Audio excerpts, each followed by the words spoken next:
We have Borat, the subsequent movie film. Sacha Baron Cohen is promoting this on Jimmy Kimmel with no pants on.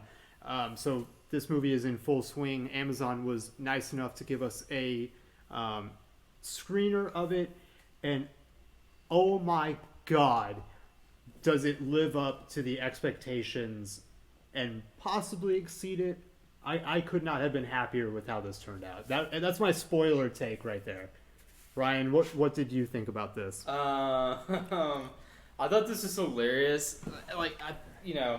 We were trying to compare it to like the first one, and I think it was as funny, but it really, like we're talking about, has a storyline to it that is very connected to 2020 overall, and like it just matched the craziness of 2020 beat for beat, right? Mm-hmm. Like everything that you want to see in a movie about COVID and about 2020 produced by Sacha Baron Cohen, like this movie definitely had, and like just hilarity ensued for the entire 90 minutes of it. It's so hard not to talk spoilers, and it's one of those things where I'm trying to think about what we could potentially talk about without spoiling some of the movie, but it feels like they tried to make the craziest version of Borat, and they had the perfect setting to do it in 2020. Yeah. And they just let him run wild and do whatever he wanted. Well, I think probably kind of sprung upon them, because I think you could tell that a good portion of the movie was shot before 2020. I mean, you can just tell like it's before, lockdown and all this pandemic stuff. I mean, I would think they would have had to adapt, and I mean a GIF with that. Yeah. Well, for the movie, and it's one of those things. They had to adapt that, which is very impressive. When it's something that's interesting, and this is not a spoiler because it's in the trailer. They show in the trailer that there's the moment where Sacha Baron Cohen dresses up as Trump and has his daughter over his shoulder, running into CPAC. And it makes you think that was supposed to be the end of the original sequel. The idea that they had before they ran into COVID and all of a sudden realized, oh my God, there's so much more material here. There's so much more that they could go with it. I could definitely see that being the way it developed. And the one spoiler that we can't spoil is they obviously are going after Michael Pence. They realize that's not going to happen. Then they go after somebody else.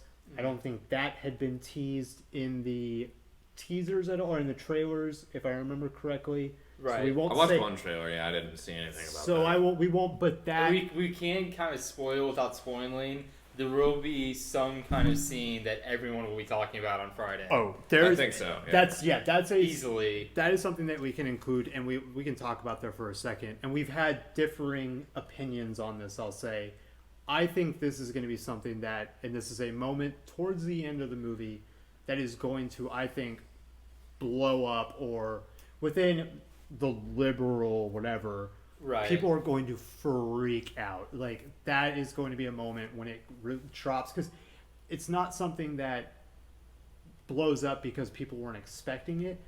There's a lot of hype behind this sequel. So there's going to be a lot of hype. There's going to be a lot of excitement. A lot of eyeballs are going to be on this Friday. And then there's going to be that scene. People are going to lose their minds. Yeah, I think it'll go viral, but like out of the universe of things that could happen between now and the election, this isn't one that's actually going to like influence it all. Like, it'll be something that people will talk about, but it probably won't have any like real consequence on the election itself, because like you knew this kind of shit was bound to happen. Well, yeah, I think like it'll be a story, and it would have been a much bigger story if it wasn't 2020, where it's just another crazy thing after crazy thing after crazy thing. It's like, oh, it's another crazy thing. It's all just kind of white noise. I think it'll be a significant part of that, but it would have been. It's crazy, but I think it would have been much bigger in like another year. I don't think it'll have this type of thing that's at the end of the movie. Yeah, and I don't think it'll have a major effect on the election at all. That's not what I'm saying. Oh yeah, I don't think so. But for the specific person, I think it'll have a major effect on that specific person. I hope so. You get what I'm saying? Like, Oh, I don't yeah. think it'll have... For a little while, at least. I mean, Yeah, probably. I think because this person has interjected themselves back into the public,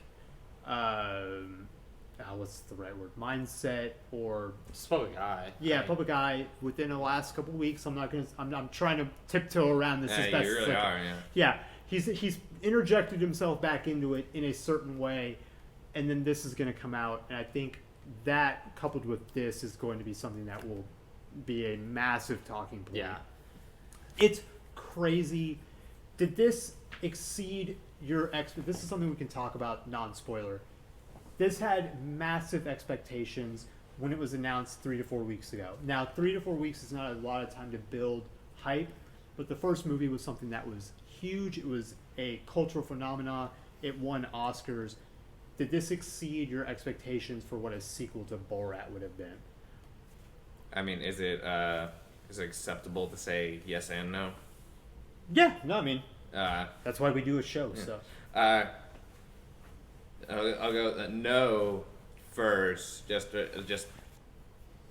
first film, like front to back, was just so unique and crazy, and a lot due to that. You know, his Sacha Baron Cohen's character Borat, as all of his characters rely on anonymity.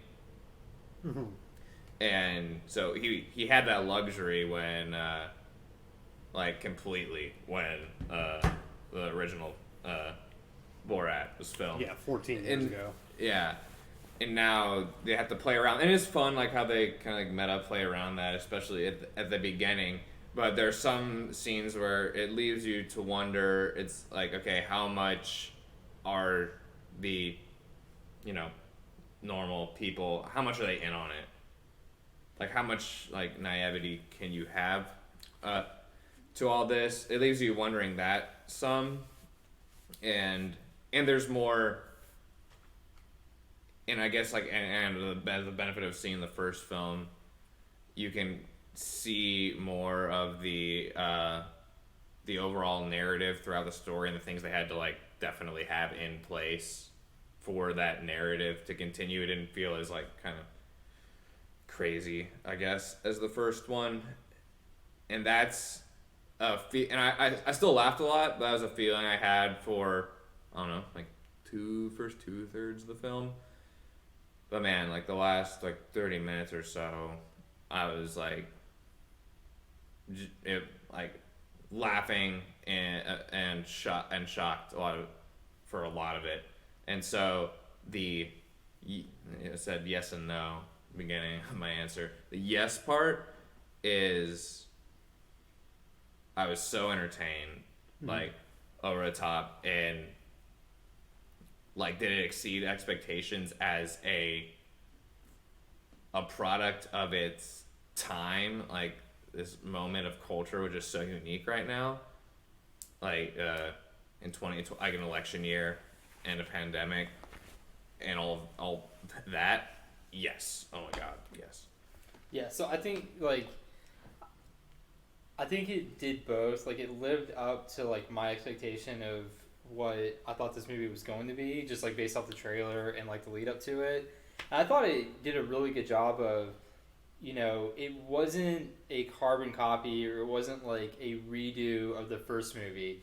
They did things in this movie, like instead of making it a complete one-man show of just Sacha Baron Cohen, they introduced this, to be honest, like a no-name actress as his daughter in the film. Yeah. And she completely held her own. Yeah, she was great. Comedically in the movie, right? So, like, I think bringing on an extra dynamic to the overall film, where they had, for most of the film, their storylines were connected, and then they actually branched off and did their own things. And, they would cut to, like, her doing something on her storyline, and they would cut back to Sacha Baron Cohen as Borat. So I thought, like, not only did it, meet expectations as, like, a Borat sequel, it did something different and, really funny in bringing on, you know, an extra character. So I think, yeah, I mean, it was hilarious. Like, it probably, you know, there were some scenes in the original Borat which were so original and so over the top that, like, you just can't match that in a sequel. It's Yeah. like, you know, you can't capture magic, you know, in a bottle twice. Like, it's just not going to happen. But they did a really good job at, like, bringing back the character, bringing a new storyline, then adapting to, because clearly they got to a point, you know, weeks prior to COVID hitting, and they kind of, I think, had to completely redo their story. Because actually, the conclusion of the story, I don't know if this, well, we can do this without spoiling it. Like, the conclusion of the story was obvious. It was pretty obvious that that wasn't what they intended when they started, because it kind of tied into the current events. Well, and something that is absolutely not a spoiler because it was a live event that you can go look up on YouTube. The CPAC event where Mike Pence is talking. Mm-hmm. That is such a poignant moment where he is talking about their response to COVID, and he's talking about, like, we're gonna beat it, we're gonna have it down to 0 in a couple weeks, and this was like early March, like weeks before it just blew up, and it was such a, like, hey, like, we're gonna kill it, we're gonna do great, blah blah blah, and it was like, yeah, bro, we're still, like, we have 200,000 dead, like, what the hell are you Well, I mean, talking hindsight's 2020. Like, Yeah, but, that like, literally was but that's why filmed they on. that's why they like, put not at that point, but that's why they put that in there. It's supposed to be a reminder of, hey, oh, this is what they were sure. this is what they were saying. Like, it's very Yeah, and the politics of this movie and of, I think, Sacha Baron Cohen are, like, blatantly obvious. Well, yeah. Right? So it's like, of course they're going to, like, have some commentation on No, for how sure. ridiculous it was for Mike Pence to be standing up at CPAC. And that's the point. You know, right. It, on one hand, it is kind of unfair, but it's like, of course they're going to do that. No, it's I only think it's not unfair because where we are now, and they're still trying to make the argument that we're gonna, like, turn a corner. And it's like, y'all have been literally saying this now for 7 months, and it hasn't gotten better. And it's like, hey, like, here's what they were saying in the beginning. Like, Unfair is the wrong word. I'm just saying that, like, at the time that was recorded, we literally had. oh, I see what you mean. You know what I mean? Like, Yeah. no one could have said at that exact moment, Yeah, how bad this it is would going to get. kill 200,000 people. Well, So but the hopefully no one knew that. I mean, Borat's daughter is played by Irina Nowak. which, if you Google her, you can't find anything about her. No, She's, like, she's an unknown. And Yeah. she did great. Like you guys had said, she did a great job she's hilarious. dude. playing in it. So I think that is the wrap up of our non-spoiler talk. Let's give our oh, is it? Do you have more to say about your non-spoiler talk, Ryan? I mean, no. Are we Okay. gonna give like a? What would you give a Max Gindo? You have anything to add?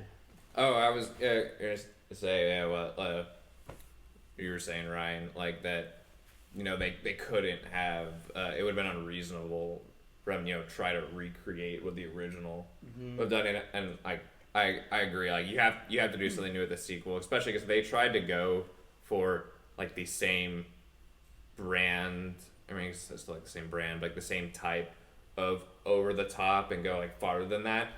It would have, I think, would have fallen flat and be kind of Yeah. disingenuous. And they tried to do, like, that type of same style of crazy and top it. Yeah, I don't think that would have worked. It was really smart to, like, start off with the premise of he's, like, on a new mission, and, like, there's kind of a series of, like, steps he has to take in order to get to America and then, like, fulfill his mission, and what he does when it backfires. So, like, as you have these just ridiculous interactions, it's actually tied back to a storyline that, you know, isn't the, like, you know, exact same as the original movie, right? Well, I think that's something that's a testament to this because we have that culture now, and it's been proliferated by Disney, where it's like, we're just going to do the same thing over and over again. Like, live action sequel is the exact same thing as the original, or Star Wars, the first movie is just basically a photocopy of the first Star Wars movie. This really takes this idea of Borat and does something fresh and new with it and different. And some people might say that it's done cheaply because it's based off of what is going on in 2020 and it's easy to do, but they were still able to do something fresh with the character of Borat and go kind of crazy with it. And I think they did a really great job with it. And I when I heard that there were rumblings about there being a sequel, I was like, okay, that's gonna be interesting. I'm excited about it. Then we saw the trailer for it, and I was like, oh my god, this is gonna be funny. And even through all of that and all the hyping in my head, it still made me laugh so much, and it shocked me in multiple moments. So I think it exceeded the expectations that I had. And to that point, like Sacha Baron Cohen is one of the few people who can make 2020 and COVID-19 related jokes like this without us being like, fuck off, we've had enough. Yeah, right? for sure. Like, he's one of the few people who are just going to be like able to pull this off in a really funny way. So let's give our Max Gendo head ratings. He's dead asleep on the floor. Ryan, or no, let's give the guest, Greg Whitman, what would you give out of 5? Yeah. Out of 5, and of course we just watched it. I don't want to be, hyperbolic. That's what this show's all about. Yes. Um, Kind of problem. It's a show made by me. It's very hyperbolic. So Very dramatic.